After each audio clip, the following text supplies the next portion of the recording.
I'm just an average guy, but I'm also the son of one of the most influential men in New York City. The catch? My father has more secret children than anyone could possibly count. My mom, worried I'd get caught up in some ruthless power struggle and end up hurt, decided to keep me hidden in plain sight. So, I went to a typical high school in Queens, lived an ordinary life, and tried my best to blend in as a normal teenager. Even as a nobody, though, I couldn't escape unwanted attention. The Queen Bee of Franklin Heights School knocked me off my feet, literally, sending me sprawling onto the cold linoleum floor. She stood towering over me, bragging loudly about her upcoming engagement to the heir of the Sterling family fortune. What she didn't realize was that the guy she was talking about was me. My name's Ethan. Jensen is my mother's last name. I grew up in a pre-war apartment in a decent Queens neighborhood, just like any other kid on the block. Except I never really knew my father. Mom always said he was a brilliant, ruthless man, a powerful son of a bitch, but he never once showed up to see us. So what good was all that power if it didn't mean anything to me? To me, he was just the son of a bitch part. Just pretend he's dead, my mom would often say, her voice thin and tired. She raised me on her own, but she was nothing like the other moms. Always impeccably dressed, moving with a grace you wouldn't expect from someone running a company. She managed our home with rules that went beyond just homework. She taught me business strategies, how to read people, and how to survive. She was busy running her own company, she said, but whenever a school form asked about parental occupations, she told me to write salaried employee. And every parent-teacher conference, it was always our housekeeper, Maria, who showed up instead. Naturally, the kids at school assumed Maria was my mom. Rumors spread. Some said I was a late-in-life baby. Others whispered I was an orphan she'd taken in. The wildest story was that my dad was a murderer serving life in prison. Let them talk, my mom said, eyes steady. Just be yourself. I nodded. I just had to be Ethan. But hanging above my bed was a framed newspaper clipping, a bold headline screaming, Prince of Sterling Holdings born, family celebrates Leo Sterling's arrival. The birthday of that New York Titan's son was the exact same day as mine. Franklin High wasn't a fancy magnet school, but it was a battleground for hard-working kids trying to claw their way to a better future. Kids from regular families fighting to rewrite their fate. I was holding my own. Always ranked in the top 3 of my class, but never number 1. Learn to hide your strengths, my mom told me. You can be second, third, even last, but never first. Did you guys hear? Leo Sterling's turning 18 soon. I bet every major player in the city will be at his party, a classmate whispered during break. I was slouched over my desk, trying to steal a few minutes of sleep, tuning it all out. That's old news, a sharp voice cut through. Besides, our families have already arranged our engagement. What? The classroom exploded with shocked gasps. The voice belonged to Tiffany Ross, daughter of a powerful real estate developer with ties to the city's elite. She'd been held back a year, but with her family's influence, ruled Franklin High like a tyrant. Anyone who crossed her risked having their head shoved in a toilet. Teachers and the principal turned blind eyes. Her family's donations were too generous to ignore. Oh my God, you're engaged to Leo Sterling? Do you even need to take the SATs? She's marrying into Sterling Holdings. Why bother with college? Tiffany's loyal follower Veronica Dunn chimed in loudly. Exactly. Tiffany's going to be the next queen of New York. Don't forget us when you're on top. The classroom buzzed with excitement as everyone flocked around Tiffany, feeding her ego with compliments. A smug smile spread across her face. Excuse me, you're on my desk, came a calm, clear voice, slicing through the noise. I cracked one eye open. A tall, slender figure stood bathed in sunlight, facing Tiffany. It was Emily Torres, our class president. The one person who beat me in every single exam, the undisputed number 1 in school. Oh look, it's the class president. So sorry, Tiffany sneered, dripping with sarcasm, deliberately grinding her heel into Emily's desk. Her moment in the spotlight ruined, and knowing Tiffany, she'd make Emily pay for it. Disrupting class, creating a disturbance, improper conduct on school property, Emily announced, her voice sharp with authority. Tiffany, that's a 3-point deduction from your conduct grade this month. Emily was the only one in school brave enough to stand up to Tiffany. The class president and the queen bee were always at war. Emily, I haven't put you in your place in a while. You're getting brave, Tiffany snarled, getting up in Emily's face. Threatening a classmate is another 5 points, Emily said, expression cold and unchanged. You little bitch, I've had enough of you. Tiffany grabbed a textbook from a nearby desk and hurled it at Emily, raising her hand to slap her. Good morning, Mr. Davidson. I suddenly shouted, looking toward the door. Good morning, sir. The rest of the class responded in unison, like Pavlov's dogs. Our homeroom teacher, Mr. Davidson, stood there, having watched the entire scene unfold without stepping in. All right, class, let's get started, he mumbled, shuffling in with his coffee mug, pretending he'd just arrived. Tiffany dropped her hand, shooting Emily a venomous glare. Just you wait, she hissed, stalking away. Mom always told me to keep my head down and mind my own business, but I couldn't stand watching Emily get bullied. Besides, if everyone let people like Tiffany walk all over them, more people would suffer. Even if all I did was yell a warning, it was enough. After school, I found the valves on my bike's tires had been pulled out. My bike was locked at the school's rack, so I knew it was Tiffany and her gang. I had no choice but to push it all the way home. Passing through the narrow alley I always used as a shortcut, I heard voices. You little bitch. You think you can act tough just because you're class president? You think you're all that? Have you forgotten the last time I kicked your ass back here? Tiffany and a few friends were kicking and punching Emily, who was curled up on the ground, her hair a mess, glasses shattered beside her. She wasn't fighting back. Well, if it isn't the hero. Tiffany's crew sneered when they spotted me. Look at this loser trying to play hero for a girl. Pathetic, Veronica Dunn laughed, pointing at me. You love being a hero so much. Go ahead, save her again. Tiffany ground her foot down on Emily's hand. I saw Emily flinch, but she bit her lip and stayed silent. Hey, can you get up? I shouted to her, ignoring Tiffany completely. That only made Tiffany angrier. What the hell? You think you can just ignore me? She let go of Emily and stormed toward me, kicking out hard. I wasn't ready. The blow sent me crashing to the ground. Tiffany slammed her boot down hard on my head, while Veronica started kicking me without mercy. Suddenly, a stray cat startled by the noise dashed past us, and Tiffany kicked it aside without a second thought. I was about to fight back when Emily, who had been silent and still all this time, sprang to her feet like a coiled spring. Without hesitation, she lunged at Tiffany from behind, grabbed a handful of her hair, and yanked her down violently. Tiffany lost her balance and collapsed in a heap on the grimy alley floor. I had never seen anyone with such explosive strength. Emily spat on the ground near Tiffany and looked down at her with a quiet but deadly voice. I've been putting up with you for far too long. What I hadn't expected was how quickly Emily took down Tiffany and her cronies. Within seconds, they were all whimpering on the ground, completely defeated. The fierce girl who had been getting beaten just minutes before was gone, replaced by someone fierce and unbreakable.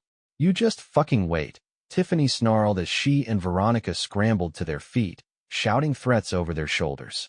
But when Emily clenched her fist and took a step toward them, they bolted without a second glance. Wow, I had no idea you could fight like that, I said, jaw still hanging open. Emily bent down to pick up the broken pieces of her glasses, squinting at me. What did you say? She asked, clearly not hearing well. I started to think those glasses were some kind of seal on her power that once they came off, she turned into a superhero. If you can fight like that, why did you let Tiffany and her crew push you around before? I shouted. This time she heard me and shrugged nonchalantly. For the money. I was confused. It turned out that as much of a menace as Tiffany was, she always paid her victims off to keep them quiet. That's how she got away with everything. Same deal when she beat me up. Afterwards, she'd toss me a few $100. I trailed off, staring at her casual expression. I couldn't believe she would willingly take a beating just for money. It's just a few punches. No big deal. I can take it, she said with another shrug. Then why did you fight back this time? I asked. Because of you, she said, glancing back at me with a hint of exasperation. If you hadn't gotten involved, I would have missed out on that cash. I couldn't help but laugh in disbelief. So it's my fault? I knew what she was doing, trying to make sure I didn't feel guilty. Still, she added, thanks though. I watched as she crouched down, gathering the shattered remains of her glasses. Hey, they're totally wrecked. Just leave them. It's fine. I can probably glue some pieces back together. She shrugged. You'll have to get a new pair. I'll wait, she said, fiddling with the twisted frames. Having just received my part-time paycheck, I'd heard through classmates that Emily's family was struggling. They used to be well off, but her dad's business went bankrupt and he fell seriously ill. The family scraped by on disability checks and whatever she earned from working after school. That's why she studied so hard to stay at the top, to earn scholarship money every semester. Forget it. Come on, I'll get you a new pair, I insisted, dragging her to an optometry shop near the mall. She looked at me suspiciously. Where are you going to get the money for that? You questioning my finances? I pushed the door open and gestured grandly. Pick whatever you want. I regretted it almost immediately. A decent pair of glasses here cost hundreds of dollars. Emily was already in the exam room, so I had no choice but to grit my teeth and pull out the allowance I'd been saving for 3 months. Turns out, playing the big-shot CEO from those novels wasn't as easy as it looked. Are these expensive? Emily whispered. Not at all. It's nothing, I said quickly, hiding the receipt. How about these? Do they look good? She tried on a pair of frames without lenses, and for a moment, she looked different. It was the first time I'd really noticed her up close. Her skin was fair, dotted with charming freckles under long eyelashes. Yeah, they look great, she smiled, pleased. Okay, I'll pay you back as soon as I get my paycheck. You don't have to. No way. Business is business. I have to pay you back, she insisted, grabbing my sleeve. Then consider it a salary, I said. Salary? I'm hiring you as my bodyguard. I was just joking, not thinking anything of it. What kind of guy makes a girl pay him back for a gift? But Emily took it seriously. She actually started acting like my bodyguard, walking me to and from school, and during the day, always somewhere within my line of sight. She was one step away from following me into the men's room. Maybe you don't have to be my bodyguard anymore, I said one day tentatively. But Emily's expression turned serious. Are you firing me? Fine, never mind, I muttered, not having the heart to argue when she looked so earnest. One morning during first period, I arrived at school to find both my and Emily's belongings thrown into the hallway, books and papers scattered everywhere. It didn't take a genius to figure out Tiffany and her crew were behind it. Ever since Emily had turned the tables on them in that alley, they'd been making trouble non-stop. Bugs in Emily's water bottle, one of my chair legs shorter than the others, dirty toilet paper stuffed in our desks. Tiffany seemed to think these childish pranks were the ultimate revenge, but I just found them pathetic. I saw Emily kneeling on the floor, expression blank as she silently gathered her books. Her perfect test paper, a full 100, was marred by dirty shoe prints, and a torn workbook with my name on it lay nearby. It was the homework due today. Well, look what we have here. The freak in the 4 eyes, a voice jeered, followed by laughter. It was Tiffany and Veronica, obviously. Emily didn't react. She kept her head down and continued picking up her things. One's a psycho and the other's blind. They really are a perfect match, they taunted. I ignored them and walked over to Emily. Leave it, she told me calmly. Ethan, my office, Mr. Davidson's voice echoed from the end of the hall. Tiffany had reported us, accusing us of dating. You two are a profound disappointment, Mr. Davidson said, sipping his tea and rubbing his balding head. Do you know what time this is? You're seniors. The SATs are just around the corner. How could you do something like this? I had such high hopes for both of you. You can't let me down. He lectured us with a mix of reason and emotion, trying to make us see the error of our ways.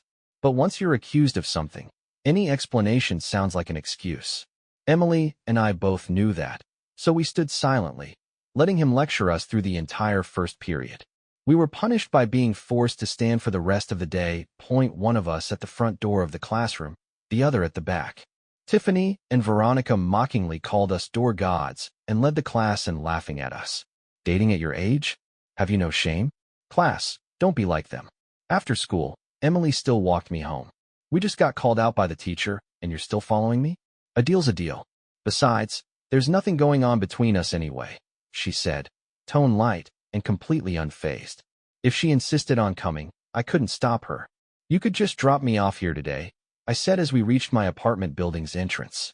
Usually, she walked me all the way to my door. We're already here. What's another minute? She said, heading into the complex. I shook my head and followed. Why don't you just walk me all the way to my apartment? I joked. She waved her hand dismissively. I can't do that, sir. This bodyguard is only responsible for your safety on this route. Escorting you upstairs falls under clothes protection detail. She paused, eyes glinting shrewdly behind her glasses, and that costs extra. Wait, where did you learn all this? Novels? I was speechless. You should read less of that junk, Emily teased as I waved goodbye and headed upstairs. The hallway lights in my building were the old sound-activated type, but tonight, for some reason, the lights on the first and second floors refused to turn on, no matter how hard I stomped. Weird, I muttered, pulling out my keys. Standing in front of my door, I glanced at the peephole out of habit. It was pitch black inside. A cold wave ran down my spine. Emily whispered from behind me, "Someone's inside." My mom was out of town for a few days, so it was just me and Maria at home. But Maria didn't live with us. She came by every other day to clean, and today was her day off. The apartment should have been empty. Every morning before leaving, I'd turn on the entryway light. Usually, you could see its glow through the peephole from outside. But not today. It was as if something was blocking the light. I bolted down the stairs, heart pounding. When I reached the first-floor landing, I heard footsteps echoing from above. No time to think. I yanked open the main door and sprinted outside. But no sooner had I stepped out than a strong hand grabbed me and yanked me sideways. The force was so sudden I couldn't resist. I was dragged into the bushes. A cold hand clamped over my mouth, silencing me. I wouldn't have dared to make a sound anyway because a figure in a black hoodie emerged from the building's entrance. Tall, broad-shouldered, clearly a man. Hood up, face covered by a mask, features hidden. In his hand gleamed a dagger. Hidden in the bushes, I was out of his sight. He scanned the area cautiously, then ran off toward a narrow side street. After a few tense moments with no sign of him, I glanced behind me. As I suspected, the hand that had covered my mouth belonged to Emily. "Is he gone?" she whispered. I nodded. She released me. Phew, that was close. "He almost saw us," Emily breathed, relief washing over her face. "It would have been fine if he had," I said quietly, reaching up to take off my glasses. "Take your glasses off?" she asked, confused. "I'm a supervisor," she said seriously. "When I take off my glasses, remember? Right? What are you still doing here?" I whispered. "I'm your bodyguard. I have to do my job right," she replied. "Every day, I wait until I see you go upstairs and turn on your bedroom light before I leave. But today I waited forever and your light never came on. Then I heard you running out, and it sounded like someone was chasing you. I never imagined she'd be so dedicated. Wait, you didn't learn all this from your novels, did you?" She nodded. I gave her a thumbs up. Good reading. We stayed hidden in the bushes for a while longer, making sure the man was truly gone before daring to come out. "Who the hell was that?" I muttered. I had no idea how he got into my apartment, but it was clear he was after me. Turning to Emily, I apologized. "Sorry I got you involved in this." She just looked at me, puzzled. "Haven't you heard about the serial killer on the loose? The news has been all over it," her tone dead serious. "They say he specifically targets young boys like you." I was speechless. I was about to turn 18. How was I still a young boy? Still, I had to thank her. If it weren't for Emily, I might have been dead. "Thank you for saving me." I didn't know that man's motive, but the glinting dagger told me it wasn't good. I didn't go home that night. Instead, I found a 24-hour gym nearby and crashed on a bench in the locker room. After a restless night, first thing in the morning, I called my mom to tell her what happened. "Why didn't you tell me last night?" Her voice was sharp with worry. "You told me never to call you at night," I replied. There was a pause on the other end. She had indeed said that. "Don't go to school today. I'll have a driver pick you up later," she ordered before the line went dead. I thought about the framed newspaper clipping hanging above my bed, the one announcing the birth of the Sterling heir, Leo Sterling. The suspicion I'd often had crept back. Was I Leo Sterling? My mother had arranged for me to stay in a hotel for a few days. School was out of the question. She even called in sick for me. I'd never stayed anywhere like this before.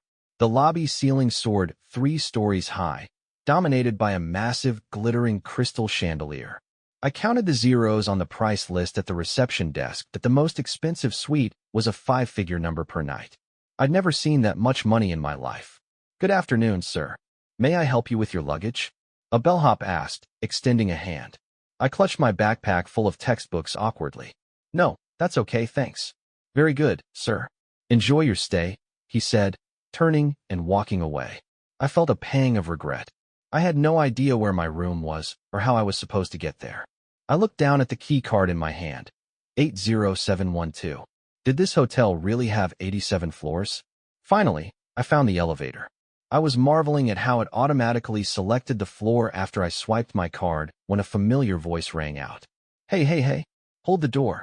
Just as the doors were about to close, a high-heeled shoe shot into the gap. Hold the door. Can't you help a person out? I met the eyes of the person outside. It was Vanessa. Holy shit. She swore under her breath when she saw me. What's wrong, babe? A man approached her old enough to be her uncle. He casually wrapped an arm around her waist and stepped into the elevator with her. Tiffany quickly wiped the surprise from her face. Nothing, she muttered, avoiding my gaze. Inside, I stood behind her, taking her in. She wore a tight pencil skirt and heels that completely inappropriate for her age. Her makeup was heavy and mature. You'd never guess she was a high school senior. Ding. The elevator arrived at the 6th floor. Tiffany and the man walked out, his hand shamelessly squeezing her rear as they kissed while walking down the hall. TSK, TSK. It was strange to see her here, but seeing her act like this wasn't surprising at all. I went back to my room with my backpack and got back to studying. The next morning, after breakfast in the hotel's restaurant, I was walking back to my room when I saw Tiffany again at the end of the hallway. She had a freshly lit cigarette between her fingers, exhaling smoke like a seasoned pro. Definitely not her first time. What are you doing here? She asked, tilting her head at me. What are you doing here? I shot back. It was Wednesday morning, 9:30 a.m. She should have been in English class, not here, getting groped by some old guy. I took a few days off. A girl's got to have some fun, she said. She took another drag of her cigarette and sneered. Never thought I'd see a loser like you hanging around a place like this. There's a lot you wouldn't understand, I replied coolly. Who the hell do you think you are, talking to me like that? Tiffany snapped. I ignored her and strode toward the elevator. This was a hotel, a civilized place. She wouldn't dare cause a scene here, right? If she laid a finger on me, I'd drop to the floor and play dead. Probably could sue her for a few grand afterward. Tiffany started moving toward me, but a nearby staff member stepped in. Ma'am, this is a non-smoking area. Please extinguish your cigarette. Thank you for your cooperation. Stopped cold. Tiffany shot me a furious glare but yelled over her shoulder. You keep your mouth shut. If anyone finds out you saw me here, you'll regret it. I got on the elevator, and just as the doors were closing, I flipped her off. Something I'd shamelessly picked up from her and her crew. Outside, she was practically hopping with rage. I skipped school for a few days, keeping my head down and studying in the hotel. Eventually, my mom sent someone to pick me up. At that minute, it was finally safe to go home. Back at school, my classmates were buzzing with curiosity about where I'd been, envious that I'd had a break. Only Emily rushed up to me, worry etched across her face. Are you okay? You didn't lose any limbs, did you? I heard you were sick. What happened? Brain damage, I deadpanned. Not funny if your name isn't right below mine on the next grade report, she warned, waving the latest ranking list. The results were in. Emily and I were once again ranked first and second, not just in our class, but citywide on a major practice exam. Our principal was thrilled. He called us into his office for a special commendation. Your results were truly outstanding. Keep up the great work, he beamed, coffee mug in hand. Principal, I think we should have them prepare a school-wide presentation to share their study methods with everyone, Mr. Davidson suggested, standing beside him. Just days ago, he'd been scolding us for dating. Now, he wanted to put us on stage as role models. Together. Sir, is that really a good idea? I asked, the sarcasm in my voice completely lost on Mr. Davidson. What's not good about it? You two are the pride of our class, he said. And just like that, Emily and I became the shining stars of Franklin High once again. You're the impressive one. Always managing to hold second place, Emily teased as we left the office. Is that a compliment or an insult? I shot back. Since the incident in the alley, our friendship had grown stronger. Emily didn't just walk me home anymore, we started spending weekends studying together at Forsyth Park. We found a secluded gazebo that became our secret hideout. Kitty, kitty, kitty, Emily whispered, shaking a bag of cat food. Soon, cats appeared from every direction, white ones, orange ones, calicos, tuxedos. Emily always brought them meals. You're feeding them so much they look like little beach balls, I joked, watching the furry creatures gobble up the food. A particularly plump cat seemed to get me. It trotted over and began sharpening its claws on my sneakers. Hey, he's attacking me. Aren't you going to do something? I asked Emily. Serves you right for calling him fat, she replied, crouching down to scratch the cat's belly. She'd said the same thing last time. And the time before that. I thought days like these would last forever. Then one sunny afternoon, as we sat reading, she said without looking up, I'm moving back home. For some reason, my heart dropped. Why are you leaving? My family's not from here. I can't take my final exams in the city, she said. I gently pushed away the fat cat that was still clawing my shoe. It took me a moment to find my voice. When are you leaving? In about 2 weeks. So I'll miss the next mock exam. Yeah, that's a shame. A shame about what? I asked, looking up at her. She smiled out a beautiful, bittersweet smile. A shame I'll never get to see you ranked first. I looked down, mumbling, I can't beat you anyway. That's not true. Her gaze locked onto mine. I've been in the same exam room as you. I've seen you. You always leave the last multiple choice and fill in the blank questions empty. I said nothing. You do it on purpose, don't you? What college do you want to go to? I changed the subject awkwardly, but she didn't press. She said she wanted to go south. I'd always assumed she'd aim for a top New York university, Columbia or NYU, after all the years she'd spent here. It's boring here. I'm tired of it, she said. And I could never afford to buy a place. There's nothing for me here anymore. I see. What about you? Me? I had no plans of my own. My whole life was mapped out by my mom. I don't know. Isn't there anything you want to do? Something you want to be? I lay back on the bench. A fat cat jumped onto my chest. I stroked its fur, staring up at the clear blue sky. I want to. We planned a farewell get-together for the weekend before she left. But we never made it to that weekend. I had to leave first. My mom transferred me to another school. It happened suddenly. I didn't tell anyone, not even Emily. Not that I had many friends anyway. My mom never let me get close to anyone. Emily was the only person I trusted. I heard she searched for me for days, asking around, trying to find out where I transferred and why I'd left without a word. The day we were supposed to meet for her farewell, planned for a Pizza Hut, I didn't show. But I know she was there. I was sitting across the street, watching her through the window. I saw her fussing with the pizza and drinks on the table, trying to arrange them neatly. That's when I noticed the small cake sitting beside her. When it's my birthday, it's my treat. Don't you dare try to pay. Emily's voice echoed in my memory. I'd completely forgotten that it was her birthday. Suddenly, rain started pouring down. I pressed my face against the car window, watching her figure blur through the sheets of water. Goodbye, Emily. In that moment, everything clicked. I finally knew the truth. Everyone whispered behind closed doors that I was the Sterling heir. Leo Sterling. My parents' marriage was nothing more than a business merger. After they tied the knot, my father's true nature came out, chasing after any skirt he could find. My mother's family, the Jensens, were powerful in their own right, running Jensen Industries, but aligning with my father was the best strategic move they could make. In a family where profit was everything, my birth made me a target from day one. So my mother cut a deal with my father. No matter how many affairs he had, the Sterling family would have one, and only one, legitimate son. Me. And when I turned 18, I would be named the sole heir to my father's empire. My father, knowing he was in the wrong, had to agree. Besides, he wasn't about to jeopardize the powerful alliance with the Jensens for some illegitimate kid he barely knew. The day my mother walked out of the Sterling estate, cradling me in her arms, I was just a crying infant. I'll raise Leo myself until he's 18, she declared. So my 18th birthday wasn't just another birthday. It was the official handover of Sterling Holdings. A lot of people were watching that day closely. Everyone except me.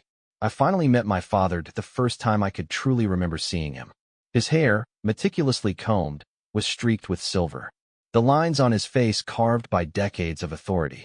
His lips pressed into a thin, firm line, adding to the aura of silent power he carried. I sat beside him, feeling completely out of place.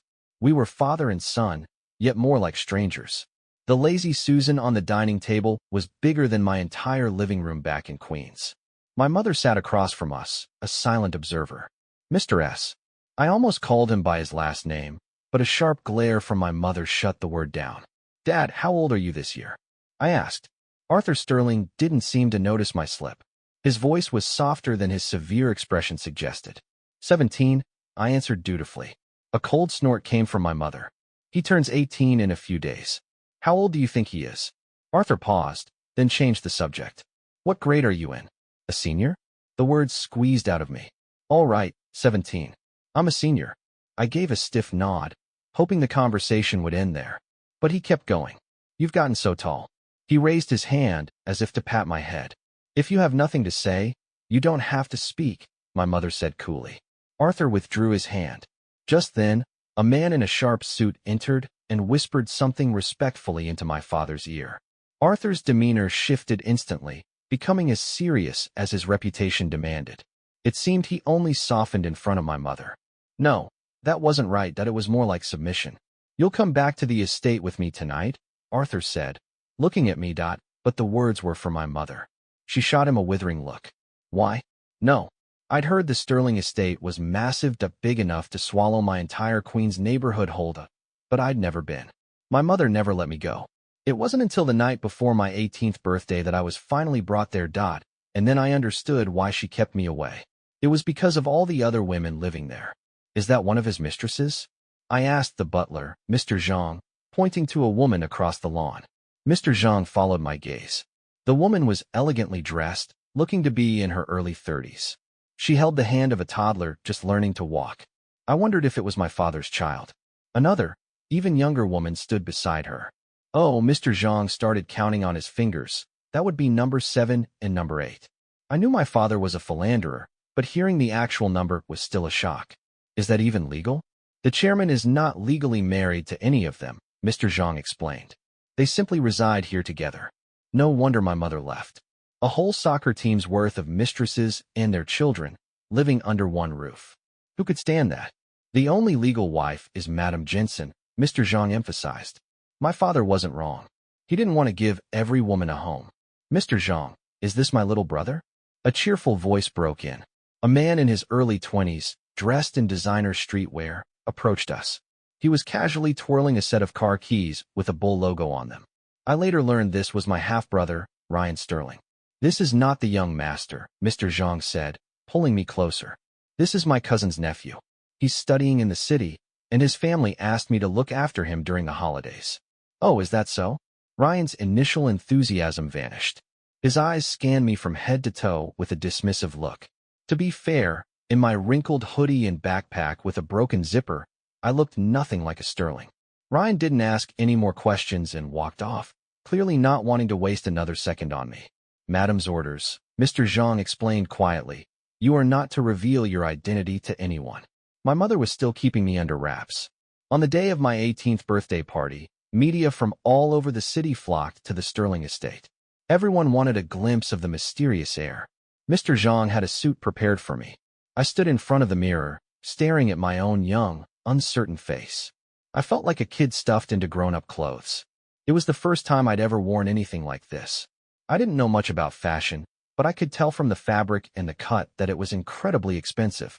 Putting on this suit meant that from this day forward, I was Leo Sterling, the Prince of Sterling Holdings. But deep down, I was still Ethan. Because when I finally appeared before the crowd, my face was hidden behind a mask. High-stakes inheritance battles are often won through the simplest means. Even with the ironclad agreement my mother forced my father to sign, his illegitimate children believed that if they got rid of me, one of them could take my place. My mother warned me that the threats weren't fully neutralized yet. Until every hidden enemy was rooted out, I couldn't show my true face. So for the next few years, I lived a double life. To the world, Leo Sterling was a recluse, his face tragically disfigured in an accident, forced to wear a mask at all times. When the mask came off, I was still Ethan. After high school, I enrolled at NYU. On campus, I was Ethan, the quiet, nerdy guy who rarely joined clubs, kept to himself, and occasionally won a scholarship. At Sterling Holdings, I was Leo Sterling, the masked heir apparent, attending board meetings with my father, learning the ropes, and methodically preparing to take over the company. This dual identity kept me safe through 4 years of college. On graduation day, my roommates were packing up our dorm, ready to scatter across the world. Some were heading to grad school, others chasing jobs at big tech firms. Caleb, what's your plan? One asked. Won the masked, I said, meaning the interview I had on Sunday. Just one. Are you applying anywhere else? What if you don't get it? If I don't get it, I shrugged, I guess I'll have to go home and inherit the family business. They laughed, thinking I was joking. but I was telling the truth that I was interviewing at Sterling Holdings. On the day of the interview, I stood in a long line of nervous graduates snaking down a hallway.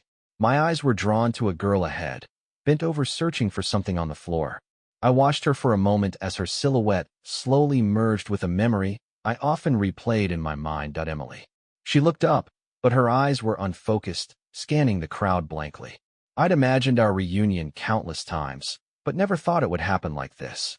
What are you looking for? I asked, moving closer. What did you say? It was her. Definitely Emily Torres. Her contact lens had fallen out, and just like in high school, without her glasses, she couldn't hear a thing. Is that the only pair you brought? I asked. I helped her search for a minute, but it was hopeless. We gave up. I have my glasses, but my roommate said they make me look dorky. She pulled a familiar, worn-out glasses case from her bag. When she put them on, I saw they were the same pair I'd bought her years ago. She had changed, but she was more beautiful now. But the moment she put on those glasses, I saw the same Emily from my memories. No, they don't, I said softly. I think you look great in them. We talked for a while. I'd always assumed she'd gone to a top university in the South, as she planned. With her grades, she could have had her pick. But she'd stayed in New York. Her SAT scores weren't high enough, so she ended up at a decent but not top-tier city college. Right before finals, her father's health took a turn for the worse. She spent days and nights caring for him and finally collapsed from exhaustion during her last exam.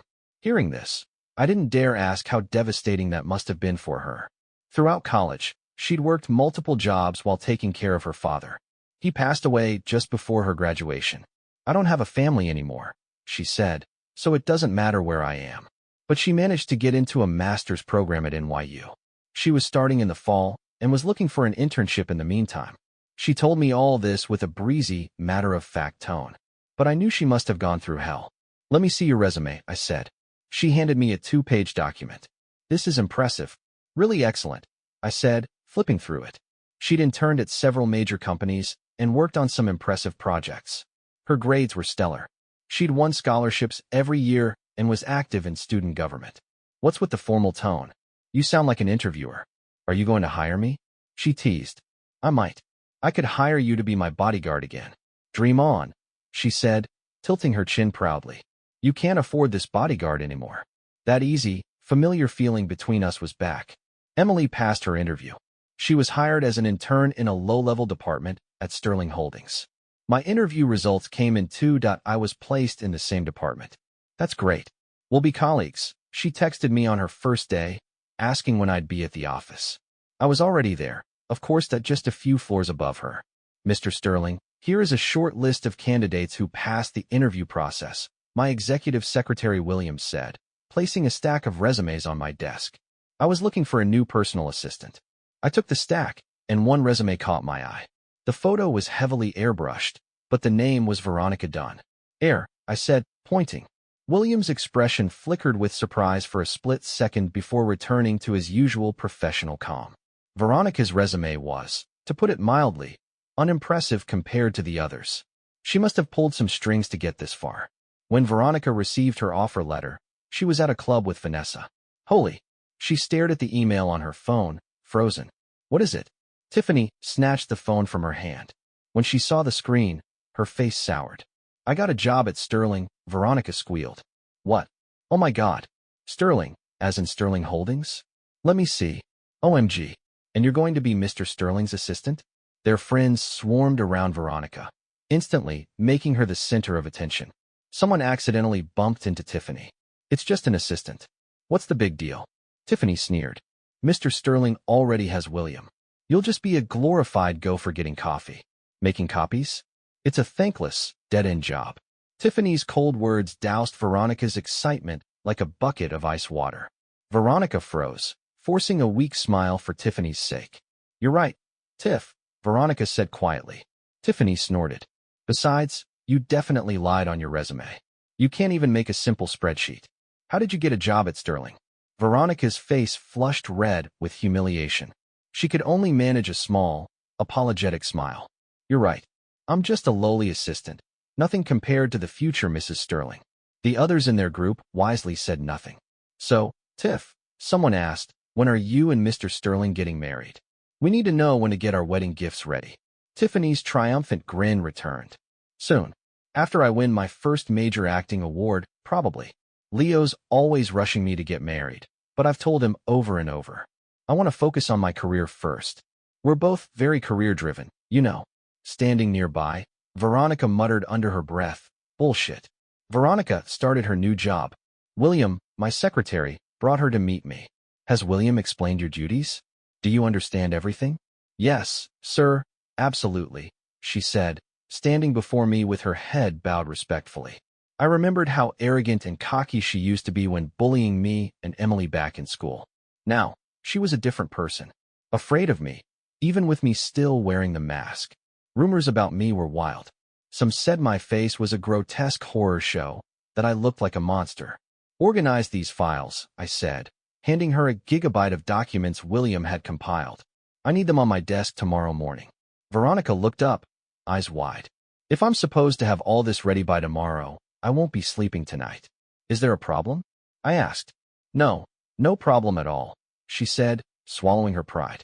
If you can't do it, I won't force you. Just tell William to find a replacement. I can do it, Veronica said hastily. It was her first day in her dream job. The last thing she wanted was to seem incompetent. The next day, she showed up at 4 p.m., just before closing time. Dark circles under her eyes. She handed me the organized files, confessing she hadn't slept since getting the documents, working for over 20 hours straight. I don't want to hear excuses. I only care about results, I said flatly. And your work is mediocre. Her face crumpled, tears welling up in her eyes. But this was only the beginning. I was going to teach her what it felt like to be in a position she didn't deserve. I stood up and left the office. Mr. Sterling, where are you going? She asked, stepping over the line. Downstairs for breakfast. From 7 to 9 in the morning, I worked efficiently as Leo Sterling. After handling executive duties, I took my private elevator downstairs and transformed into Ethan, the everyday office worker. What is with you? This is the second time you've been late this month. One more time, and you lose your perfect attendance bonus. Emily scolded, handing me my breakfast. Can't help it. The subway was a nightmare, I said, taking the coffee and burrito from her. It was a little cold. Why is the burrito cold today? She shot back, rolling her eyes. She always brought it when it was still hot. You should leave home earlier. I get up at 6, I'm on the train by 7, and I get to the office right on time, she said. Emily lived far away. A 2-hour commute each way. Hours on the train every day, but even so, she'd wake early to grab 2 coffees and burritos from the shop near her place. It was our morning ritual. Why don't you find a place closer to work? Easy for you to say. The rent around here is $700 more a month than what I pay now. That's over $8,000 a year. For that much, I could cover 3 or 4 months of my current rent. She counted on her fingers. Yeah, that is a lot, I conceded. Emily was always frugal. Even though she was on her own now and didn't have major expenses, she still watched every penny. Your birthday's next month, isn't it? How did you know? How could I not? The rainy day we said our goodbyes all those years ago was your birthday. But I just said, I saw it on your resume. Your memory is that good? You just glanced at it and remembered? She sounded skeptical but smiled softly. Let me take you out to dinner for your birthday. Nope, she cut me off. My treat. Just like I said all those years ago. All right, where are we eating? Anything but Pizza Hut, she said, getting up to microwave my burrito. Emily was brilliant and excelled at her job. Her first project was a huge success, earning her a hefty bonus. Come on, I'm treating you to a fancy dinner tonight. I pretended to be surprised. Where'd you get the money for that? You questioning my finances? Emily took me to a high-end restaurant on the Upper West Side, in one of the city's most luxurious districts. I wasn't the same broke kid I used to be, and I'd seen my share of fancy places, but being here with Emily felt special. She placed the menu in front of me and waved her hand magnanimously. Order whatever you want. I glanced at the menu. Entrees with 4-figure price tags. And suddenly remembered something. I don't think I brought Leo Sterling's credit card today. Are you sure you have enough money? I asked. If I don't, they can keep you here to wash dishes, she joked. Emily was having a great time. In her excitement, she ordered a lot of wine. She said she'd never really drunk before and wanted to try it. I couldn't stop her. You know, the day you left, she started, her words slightly slurring. I went to class like normal and saw your empty seat. I thought you were just out sick again. But then the teacher said you weren't coming back and asked the kids around her desk to pack up your things. I didn't believe you were gone. Your workbook was still open on your desk, that I'll never forget it. You were on question 23 and had just started writing the formula for the next one. How would you just leave like that? She was drunk, bringing up the old wound of my sudden departure. I was the one who said I was leaving, but you left first. We were supposed to have a farewell dinner. I waited for you so long that day, but you never came. Do you have any idea that was my birthday? She reached for the wine bottle to pour another glass, but missed, spilling on the table. That's enough, I said, stopping her. She slumped onto the table, still mumbling. I just kept thinking you'd show up. I waited and waited, but you never came. I was there that day, I said softly. Emily was drunk. She was in the restaurant's restroom, throwing up. As worried as I was. All I could do was wait for her outside. Ugh, who is that? If you can't handle your liquor, don't drink it. Stinks in there, a sharp voice complained. Vanessa emerged from the restroom, flicking water from her undried hands, a look of disgust on her face. She did a double take when she saw me, then looked me up and down. Well, if it isn't an old classmate. What was your name again? That Caleb guy. Ethan, I said. All right, Ethan. You're doing pretty well for yourself, huh? Eating at a place like this. Tiffany pointed at me, clearly a few drinks in. I remember seeing you at that hotel once. Are you secretly rich or something? I had no desire to catch up with her, or ever see her again. I stepped aside, trying to let her pass, but she wouldn't leave. Instead, she stumbled closer. You look different after all these years. Kind of cute, actually. She reached out with a damp hand, trying to touch my face. The overpowering smell of cheap perfume and alcohol hit me, and I quickly stepped back. Her eyes were bloodshot, her expression disturbingly excited. This was more than just being drunk. Please, have some self-respect, I said, swatting her hand away. Ooh, still the same bad attitude. Just like you always were. My coldness didn't seem to faze her this time. She didn't press the issue, instead turning and walking out of the restaurant toward a flashy neon green Lamborghini.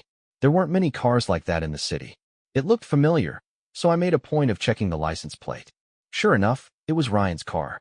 Tiffany and Ryan started making out in the front seat, completely oblivious to the people passing by. Let's go. Emily came out of the restroom, and I rushed to her side.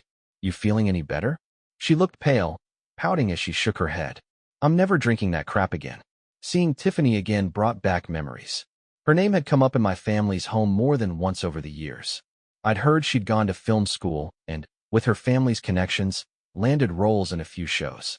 None were hits, but she'd become a minor celebrity. Her father had done business with mine in the past and was always trying to set us up. Even though he'd never met me, he knew that marrying his daughter into the Sterling family was the best return on his investment he could hope for. My father never committed, and the engagement rumors were all started by her dad. But this time, I heard my own father bring up her name. After I turned 18 and officially rejoined the family, my mother insisted that my father and I have dinner together. Just the two of us. Every 2 weeks. The purpose was to bond. Leo, you're what? 21 this year? I looked up. 22. My own father couldn't even remember my age. 22, right? Well, legally, you're old enough to get married. I nodded. That was true. Does your mother have anyone in mind for you? He asked tentatively. No. She says it's too soon. There's no rush. I saw he seemed relieved. I didn't say anything else.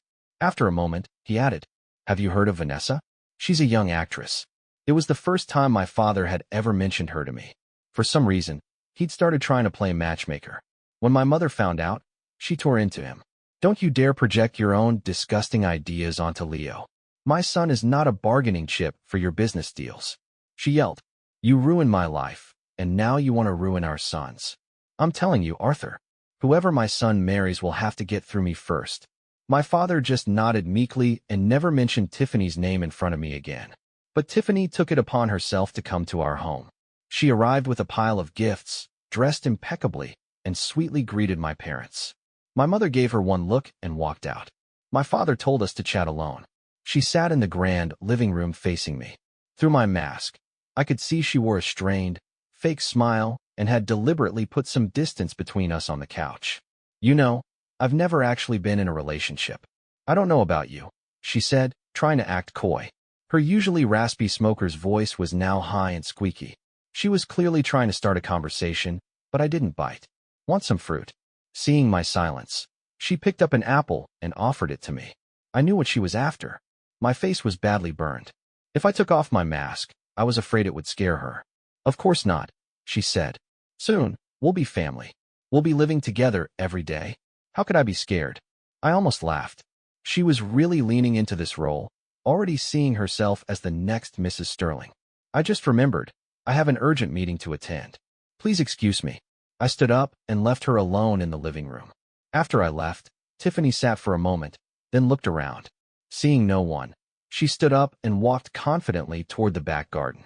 You came to see Leo. What are you doing back here with me? He's in a meeting. He won't be back for a while. In a hidden corner of the estate, Tiffany and Ryan were meeting. What are you doing here? Are you crazy?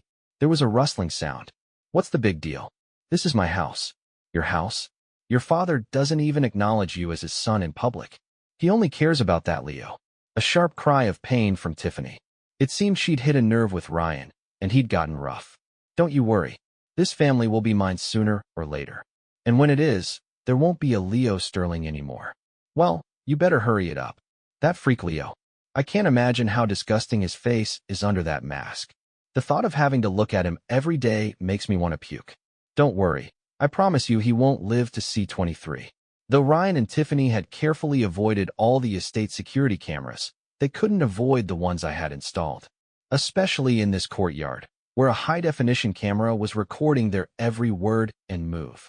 By the way, have your old classmate keep a closer eye on him. Isn't she his assistant now? Veronica? Ugh, she's an idiot. I'd have better luck relying on myself. Emily's work was excellent. She was promoted from intern to a full-time position ahead of schedule. Of course, that had nothing to do with me.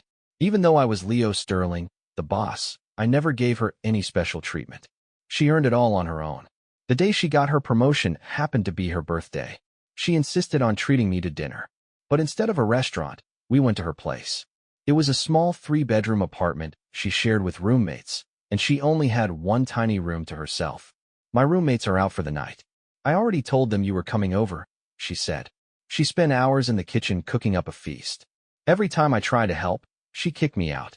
I was relegated to the couch, where I played with her fat cat. Hey, this doesn't feel right. It's your birthday, but you're the one doing all the work. Oh please, you have a conscience? I doubt you'd feel guilty about anything. She shot back, telling me to get up and set the table. Her cooking was amazing. We polished off every dish, leaving nothing behind. Make a wish, I said after dinner, turning off the lights and lighting the candles on her cake. The warm candlelight illuminated her face. She clasped her hands together, closed her eyes, and made a wish. After a long moment, she opened her eyes and blew out the candles. The room plunged into darkness, but I didn't move to turn on the lights. What did you wish for? I asked. She didn't answer. In the dark, I could only make out her silhouette. She seemed to lean closer, and then I felt a soft pressure on my lips. She was kissing me. Meow. The fat cat darted away, and just like that, Emily and I were together. I had actually planned to confess my feelings that night, but I never expected her to make the first move. I gave her a gift. What's this? A piece of paper? We were cuddled on the couch, still in the dark. I held her hand. It was a little cold. In the dim moonlight filtering through the window, she couldn't make out the words. My autograph, I said. Oh, she said, her tone dramatic. How valuable. Of course. Well, I better keep it safe. Then she got up, fumbled her way back to her room in the dark, and placed the paper in her nightstand drawer before returning to my arms. If she had looked more closely, she would have seen it was actually the deed to a condo I'd bought for her. A place not far from Sterling Holdings. While Emily was getting promoted, our old classmate Veronica was repeatedly messing up. This was the 7th time this month she had ended up crying in my office. Does crying solve the problem? I asked. I'm sorry, Mr. Sterling. I'm so sorry. It's all my fault. She repeated her apologies, snot and tears streaming down her face. She looked years older than when she'd started, dark circles etched under her eyes. I'm giving you one last chance, I told her. This next task is for my most important project right now. If you screw this up, you're fired. Veronica left my office sobbing uncontrollably. I went downstairs and saw Emily wasn't at her desk. I found her in the break room, comforting Veronica. Come on, Stop crying. When work feels hard, it just means you're growing in your career. They were classmates once, after all. Even though they had their issues, Veronica didn't have many friends at the office. Whenever she got chewed out, she'd run to Emily for comfort. Sniff. But the work is just so hard. What's so hard about it? It just is. You haven't seen it, you wouldn't know. Maybe you could take a look for me? All right, I'll look at it. Veronica latched onto Emily under the guise of asking for help. She was really pawning off her work. Then you should just let her get fired, I told Emily later. Ugh. You have no idea how much of a mess her work is. Then why are you still helping her? I was getting annoyed. Look, it's for the company. I heard this task is tied to a huge project. If it gets messed up, it will reflect badly on everyone. I should at least oversee it. Hearing her say that, I felt a pang of guilt. I still hadn't told her who I really was, by the way. Veronica said there's a high school reunion this weekend. She wants us both to go. Are you going? I didn't want to. Reunions were just a chance for the successful people to show off. Real friends didn't need a party to stay in touch. We should go, Emily sighed. I heard Mr. Davidson is sick. They say he doesn't have much time left. So Emily and I went to the reunion. The moment we walked in, we heard Veronica complaining. That asshole boss of mine. He dumps all the work on me and then disappears. All day, he's totally unpredictable, and all he does is yell at me. I swear, he's deliberately torturing me. And that mask is so creepy. I can't imagine how ugly his face must be under there. A group of classmates gathered around her, offering sympathy. What's all the excitement about? Vanessa sauntered in. Veronica immediately clambered up, and the people around her scattered. Everyone knew the asshole boss she was talking about was Tiffany's supposed fiancé. Tiffany, when do we get to celebrate your wedding? The crowd shifted their attention to her. Soon, Tiffany said, a blissful expression on her face. He's been inviting me over to his place all the time lately. It's so embarrassing. I keep telling him we're not married yet. I can't just be over there all the time. And he just bought me this diamond ring. He said he'll get me an even bigger one for the proposal. She flicked her hair back, showing off a massive diamond on her finger. The wedding is tentatively set for next year, around his 23rd birthday. I'll be 25 then. And a psychic told me that's a turning point in my destiny. Everyone showered her with congratulations, convinced she and the sterling heir were a match made in heaven. Only, I watched her one-woman show with cold detachment. Honestly, her acting was terrible. I heard the class president and Caleb are together now. Tiffany's gaze swept the room, finally landing on Emily and me, who had been standing quietly in a corner. I took Emily's warm hand in mine. You two actually got together? I guess it makes sense. The freak and the four eyes, she sneered. The classmates around her erupted in laughter.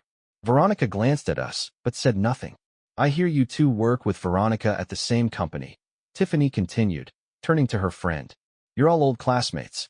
Veronica, you should take care of them. Help them out a little. Of course, Veronica said with a forced smile. Little did they know she was relying on Emily to do all her work. I felt Emily's hand tighten into a fist, and I gently patted it to soothe her. So what? You two getting married? Class president, I want to make sure I get you a nice gift, Tiffany pressed, refusing to let go. When I turn 23, I said, that's just a couple of years away. You have a house, a car? No. Then what the hell are you getting married for? Tiffany rolled her eyes and turned away. The ballroom doors opened, and Mr. Davidson walked in. It's been a long time. His hair was almost gone now, and he looked much older. In just 4 or 5 years, he'd become frail and stooped. Mr. Davidson, Emily stood up and pulled out the chair next to her for him. Mr. Davidson, sit here, Tiffany said, pointing to the empty seat beside her. Mr. Davidson glanced at Emily, then turned and walked over to sit next to Tiffany. Just as I predicted, Veronica planned to pawn work off on Emily, take the credit if it went well, and let Emily take the fall if it failed. Emily knew it too, but she had promised to help, spending nights and weekends working overtime. I tried to convince her to stop, but she was stubborn. She'd given her word, and more importantly, she couldn't stand by and watch a major company project fail. I couldn't stop her. I had myself transferred to a different department under Ryan. He didn't have any real power in the company, but my father had given him a cushy, do-nothing job to keep him comfortable. Ryan wasn't satisfied. He thought his department was a dead end with no real influence. He spent his days scheming, looking for a way to get ahead. Instead of actually learning how to manage, Dylan was stuck in his ways. So, I decided to give him a hand. I knew he was day trading, but most of his money was tied up in losing stocks. I couldn't blame him. A guy with his brains had no business playing the market. I found an opportunity to get close to him by offering some insider tips. One thing led to another, and I turned his portfolio around. He even made a small profit. Dylan was ecstatic. He decided I was a genius. He didn't recognize me at all. In his mind, I was still that insignificant kid Mr. Zhang had claimed was a distant relative. Dylan started to trust me. He was in my office every other day. He even gave me a promotion, promising me the world. I, in turn, pledged my loyalty, promising to help him with any problem he faced. He became reckless in front of me, saying whatever he wanted, letting his guard down completely. Damn it. I have no idea what Leo is up to now, Dylan complained loudly on the phone in his office. I knocked softly on the door. Mr. Sterling, you wanted to see me? Dylan waved me in without hanging up. They promised us this project, and now at the last minute they've given it to another department. He continued to rant. I sat quietly on the couch and listened. When he finally hung up, I started to console him. Mr. Sterling, was it about that new project? Dylan shot me a look. Yeah, that's the one. Now we can't do it. I sighed dramatically, echoing his frustration. That's such a shame. We were more than halfway done, only to have it handed over to another department now. They're going to reap all the rewards. That got him going. It's a real pity. All our hard work, and we don't even get a taste. I know. It's all Leo's fault. He's running this place into the ground. I took his side. You're absolutely right. If you ask me, you're the real Mr. Sterling around here. With a few well-placed compliments, I had Dylan eating out of my hand. He started bad-mouthing me, Leo. Openly, Caleb, my man. I'm not just bragging, but if Sterling Holdings was in my hands, it would be 1,000 times better than it is now. No doubt about it. I said it with conviction. I had become Dylan's loyal lapdog. He thought our interests were aligned, and I was easy to control. He started asking me to spy on Leo, to find out what big project he was working on. What have you been up to lately?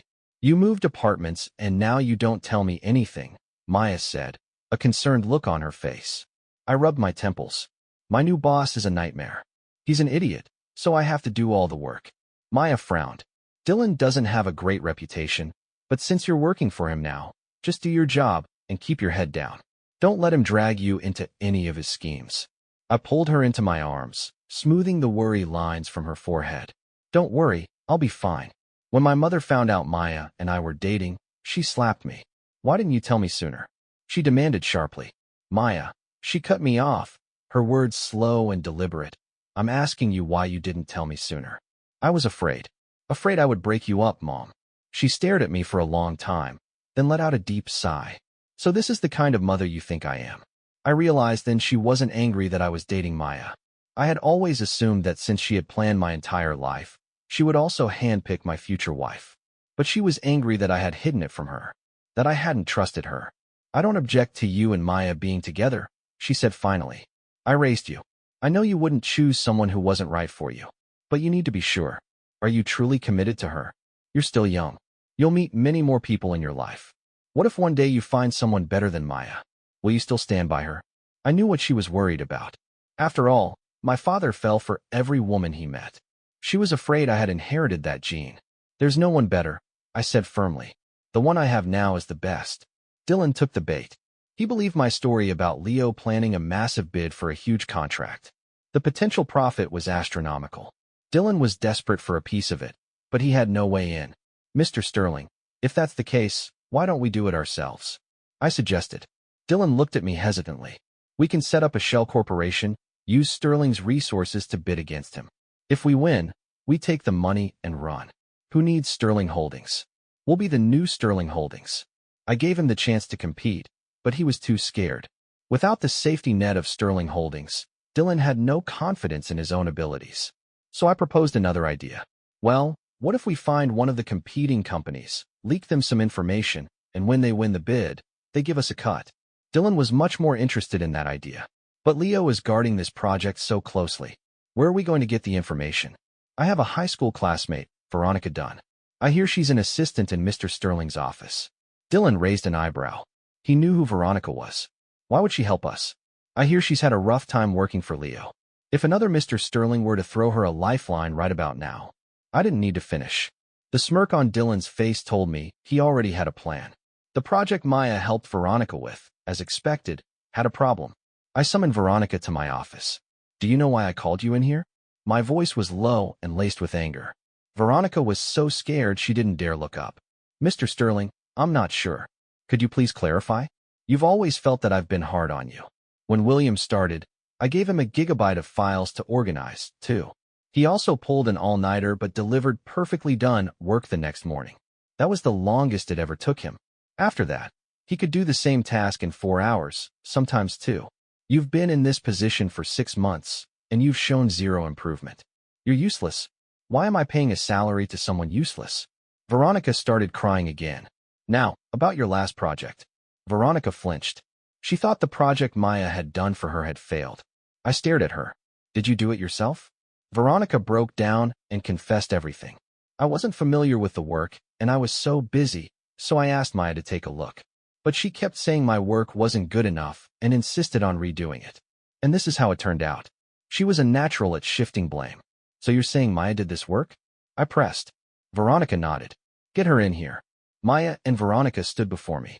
Veronica says you did this work. Maya glanced at the sniveling, head-bowed Veronica and instantly understood she'd been set up to take the fall. Yes, I did, Maya said, her voice firm. Is there a problem with it? No problem, I said.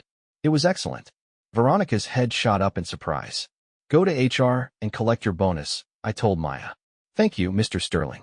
Maya shot a look at Veronica and walked out, leaving a stunned, tear-streaked Veronica frozen in place. Do you have any other questions? I asked Veronica. No, no more questions. Then why are you still standing here? Veronica ran out of my office crying again. But this time, no matter how loudly she cried in the break room, a soft-hearted Maya wasn't going to be there to comfort her. Instead, Dylan took his chance and approached her. While I was still in my office, my phone rang. It was Maya. Where are you? I'm at my desk. I answered casually. I'm at her desk, too. I don't see you. I shot up and rushed downstairs. Since moving to Dylan's department, my desk had been relocated to the adjacent building. We were still on the same campus, but it was a 7 or 8 minute walk between our offices. She rarely came to find me, so I'd been spending more time in my executive office lately. By the time I breathlessly reached her, her face was full of suspicion. Where were you? Oh, I was picking up a package. I was panting for an excuse. Maya's eyes narrowed. What package? Show me. It was for Mr. Sterling. I took it to his office. I just came from Dylan's office. I didn't see you there. It was Maya, after all. She was too smart to be fooled so easily. Ah, we must have just missed each other. What's up? Is something wrong today? I felt a little guilty under her scrutinizing gaze. It's nothing. I just haven't seen you all day. I wanted to see you, she said softly. But we're going home together tonight, right? Is there something you want to tell me? She asked. Suddenly, a bad feeling crept over me, but I looked around. This wasn't the time or place. She waited a long moment, as if giving me a chance. Are you having a bad day at work? Maybe we can talk about it at home tonight, I asked tentatively. She sighed. It's fine. By the way, where's that bracelet I made for you the other day? She was referring to a gold bracelet she had insisted on weaving for me at a jewelry store after she got paid. It's right here. I habitually reached for my left wrist, but my fingers touched the cold, heavy metal of Leo Sterling's Rolex, which was also on my left wrist. I froze. Maya saw my reaction and grabbed my hand. She pushed up my sleeve. Where did you get this watch? She asked, her voice low. I was speechless. She looked into my eyes. Maya, let me explain. Slap. She hit me, then turned and stormed away. Maya had been doing so well at work. I heard she was up for another promotion after that. Her salary would be double mine. Then you can be my sugar mama. I joked in her rented apartment, cuddling with her. She still hadn't seen the condo I'd bought her, and I hadn't found the right time to tell her the truth about my identity. But she found out anyway, that in the worst possible way, that in a way that made her feel like I'd been deliberately deceiving her. You made me feel like I've been a complete fool this whole time, she'd said, her voice shaking with anger. For days I didn't see her. She took time off work. I went to her apartment, but she refused to open the door. No matter how much I knocked, the only response was the sad meow of her fat cat from inside. It sounded like it was blaming me too. I sat glumly in my office, trying to figure out how to properly apologize to Maya. Veronica sidled up to my desk. "Mr. Sterling, have some water." She had her professional smile on now. She wasn't as scared of me anymore. "Let me help you organize these files." Her eyes were fixed on the scattered papers on my desk. I knew that was her real goal. "Fine," I said, waving a hand, letting her see whatever she wanted. After all, she could only see what I allowed her to see. Veronica started passing information to Dylan. Soon enough, they were hooking up. The news quickly got back to Tiffany. She cornered Veronica in a KTV lounge and brutally beat her, slamming her head against the table over and over again. "You dare try to steal my man, Veronica? You must have a death wish." Veronica was left bloody and bruised, but the more Tiffany heard her, the more Veronica hated her. The two of them were now sworn enemies.